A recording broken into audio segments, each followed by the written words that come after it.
semangat, semangat. Bagaimana kabar kalian hari ini? Semoga tetap sehat dan selalu semangat. Perkenalkan, nama saya Gendis Pratiwi. Saya salah satu guru di SMA 1 Bonang Wetan, Kabupaten Pasuruan, Jawa Timur. Dalam pandemi COVID seperti ini, tentunya kalian harus tetap belajar. Gunanya buat apa? Ya, tentunya kalian belajar untuk cita-cita kalian juga. Tentunya juga untuk cita-cita bangsa kita. Maka dari itu saya buat video ini agar kalian lebih mudah untuk belajar. Oke, dalam video kali ini akan bahas yaitu tentang PPKN materi kelas 11 pada bab yang pertama, yaitu bab pertama mengenai pelanggaran hak asasi manusia dalam perspektif Pancasila. Bagaimana materinya? Yuk kita lihat di video selanjutnya.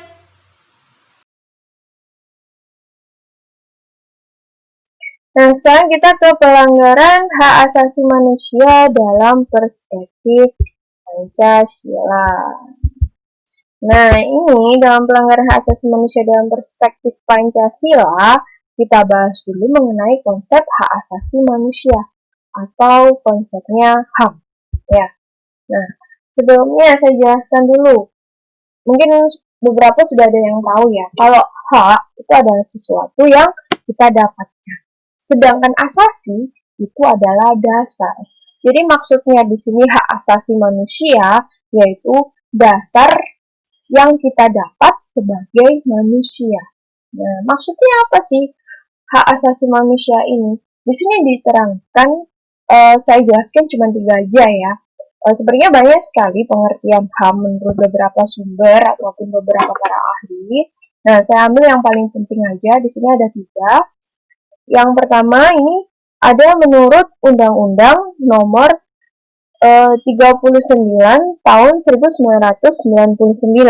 Ya, di sini mengatakan di undang-undang itu HAM adalah seperangkat hak yang melekat pada hakikat keberadaan manusia sebagai makhluk Tuhan yang Maha Esa dan merupakan anugerahnya yang wajib dihormati, dijunjung tinggi, dan dilindungi oleh negara, hukum, pemerintah, dan setiap orang demi kehormatan serta perlindungan harkat dan martabat manusia. Nah, agak panjang ya di sini. Tapi di sini intinya dalam undang-undang ini menyatakan kalau HAM itu adalah hak yang melekat pada manusia yang harus dihormati. Nah, intinya di situ ya. Jadi hak yang melekat pada manusia yang harus atau wajib ya di sini wajib dihormati, dijunjung tinggi dan dilindungi. Ada 3 poin di sini. Dihormati, dijunjung tinggi dan dilindungi oleh siapa? Oleh negara, hukum, pemerintah, dan setiap orang. Jadi semuanya harus menghormati, harus menjunjung tinggi, dan harus melindungi HAM ini tadi. Nah, seperti itu ya. Itu kayak kalau undang-undang itu dia lebih ke hukum seperti itu. Nah, terus kemudian ada HAM menurut John Locke. John Locke ini seorang filsafat Inggris ya. Yang mengatakan bahwa HAM adalah hak yang dibawa sejak lahir yang secara kodrati melekat pada setiap manusia dan tidak dapat diganggu gugat. Ya, jadi di sini John Locke mengatakan adanya sejak lahir. Nah, kira-kira apa nih? Kalau baru lahir sudah dapat hak apa kira-kira haknya kalau baru lahir? Apa? Iya, benar. Hak baru lahir adalah hak untuk hidup. Selain hak untuk hidup apa? Hak untuk diasuh. Ya, selain diasuh, apalagi kira-kira? Iya benar, hak untuk mendapatkan makan, ya, hak untuk perlindungan, nah, masih banyak lagi. Jadi dia baru lahir sudah dapat hak. Nah, itu kalau menurut John Locke. Ya, jadi sejak lahir itu sudah dapat hak dan kemudian itu tidak dapat diganggu gugat, sudah bersifat mutlak. Jadi gitu. Itu intinya untuk yang John Locke. Kemudian ada lagi yang menurut John Matterson. Kalau menurut John Matterson, HAM adalah hak-hak yang ada pada setiap manusia yang tanpanya manusia mustahil dapat hidup sebagai manusia. Jadi kalau menurut John Masterson, kalau seandainya hak ini tidak ada, manusia itu tidak bisa hidup selayaknya manusia. Maksudnya apa nih tidak bisa hidup selayaknya manusia? Nah, maksudnya di sini gini, kalau nggak ada hak, manusia nggak bisa hidup selayaknya manusia. Berarti manusia itu tidak bisa tenang hidupnya. Contoh deh yang paling ngeri nih, ya kalau seandainya nggak ada hak untuk hidup, nah gimana dong?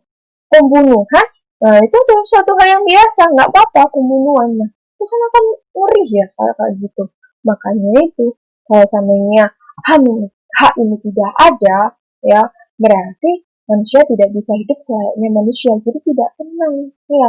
Manusia itu nggak ada rasa kemanusiaan, nggak ada rasa manusiawi. Jadi seperti itu. Itu kalau menurut John Masterson. Nah, gitu ya. Ada 3 ini yang sudah saya jelaskan. Ada yang menurut undang-undang, ada yang menurut John Locke, ada yang menurut John Masterson. Jadi ada pendapat masing-masing. Paham kan? Yuk, selanjutnya kita lanjut. Jadi sudah pengertiannya, kita lanjut ke ciri khusus hak asasi manusia. Nah, untuk yang ciri khususnya, ini ada 4. Ya, ada universal, ada hakiki, ada tidak dapat dicabut, kemudian tidak dapat dibagi. Nah, kita bahas satu-satu. Untuk yang mulai universalnya ini dulu. Universal, ciri khususnya kalau universal itu apa sih? Universal itu adalah semua orang. Nah, semua orang mendapatkan HAM tanpa pengecualian. Ya, entah dia itu berkulit putih, entah itu dia berkulit hitam, ya, atau pakai skincare atau enggak. Aduh, enggak, itu bercanda ya. Jadi gitu ya. Jadi dia tidak pandang itu siapa, ya.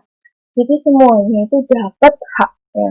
Entah dia itu orangnya hitam, putih, entah dia itu orangnya cantik, entah itu orangnya ganteng, ya.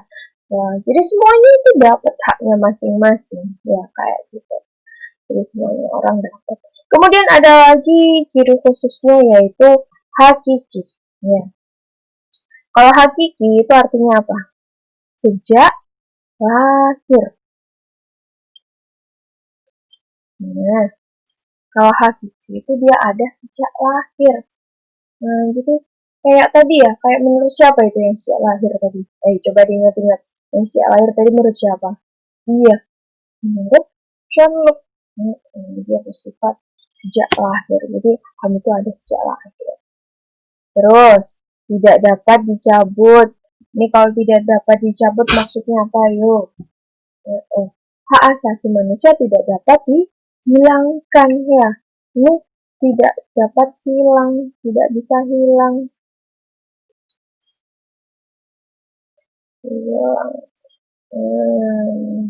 Tidak bisa hilang atau diserahkan.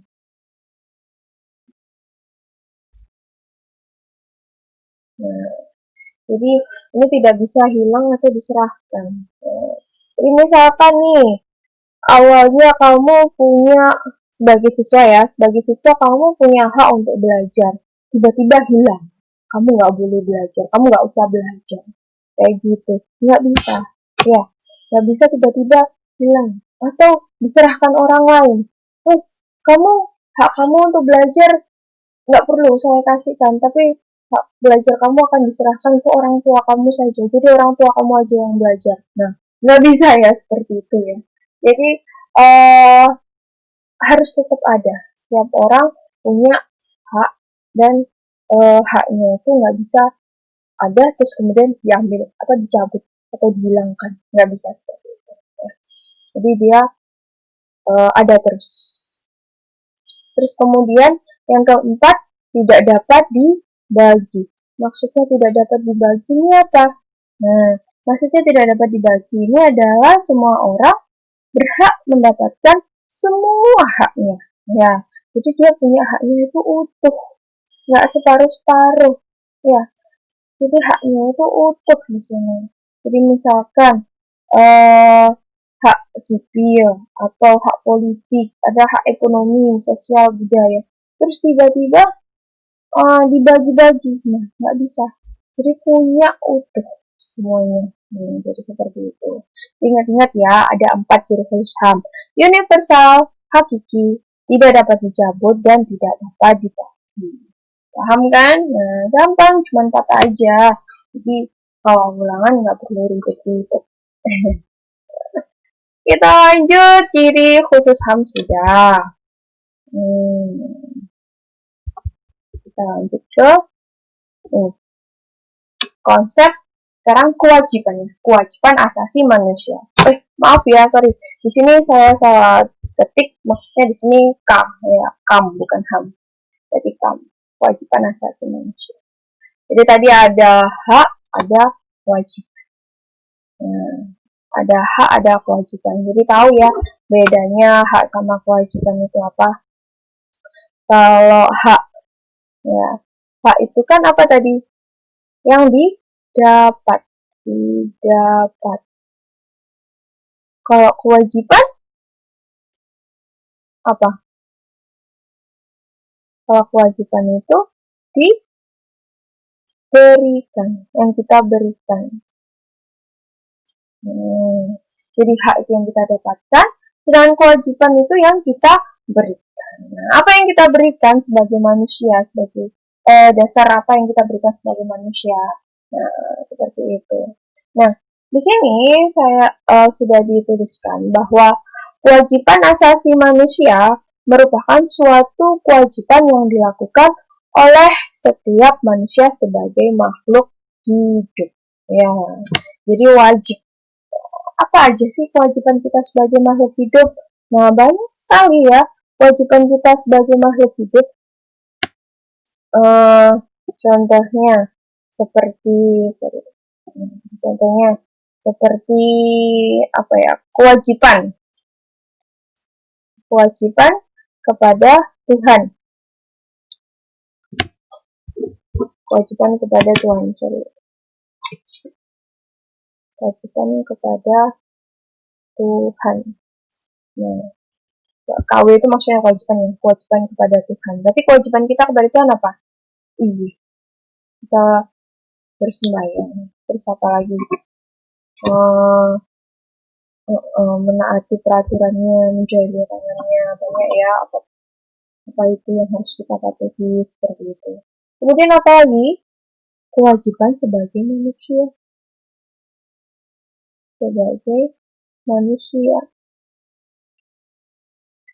Nah, terus apa lagi? Kewajiban moral. Nah, ini moralnya yang kita jaga, ya. Moral seperti apa yang menjadi kewajiban kita? Ya, tentunya moral yang sesuai norma yang benar. Ya. Terus apa lagi? Kewajiban sosial. Ada kewajiban sosial. Terus ada lagi kewajiban keluarga. Kewajiban dalam keluarga. Nah, gitu ya. Terus ada lagi kewajiban pekerjaan.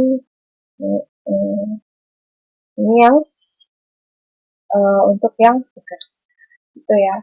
Jadi untuk kewajiban sebagai manusia, sebagai makhluk hidup, yaitu ada kewajiban kepada Tuhan, ada kewajiban sebagai manusia, ada kewajiban moral, ada kewajiban sosial, ada kewajiban dalam keluarga, ada kewajiban pekerjaan. Jadi seperti itu. Ini kewajiban kita.